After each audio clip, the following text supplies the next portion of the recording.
दोस्तों सभी को नमस्कार। अगर आपने अभी तक हमारे चैनल आम रिपोर्टर एंड फन अनलिमिटेड को सब्सक्राइब नहीं किया है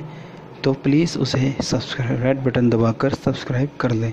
और बेल आइकन दबाना बिल्कुल ना भूलें, जिससे कि आपको हर वीडियो की नोटिफिकेशन मिलती रहे। पंचकुला में सेक्टर 5 में बैठे हैं और हमारी 4 तारीख को OSD CM साहब मुख्यमंत्री के साथ मीटिंग हुई थी। उन्होंने कहा था कि जो अन्य प्रदेशों के दस्तावेज कैबिनेट के पास है वो दस्तावेज हमारे को दें। हमने 6 तारीख को पूरे शिष्टमंडल के साथ हरियाणा राष्ट्रीय अध्यक्ष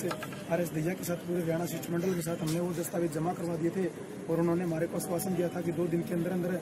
आपके जो दस्तावेज है वो कैबिनेट मंत्री के पास पहुंच जाएंगे और जो आपकी जायज मांगे हो उस पर विचार विमर्श जल्द से जल्द किया जाएगा। और हमारे को आज 3 दिन हो चुके हैं, हम 4 बजे तक उनका वेट करके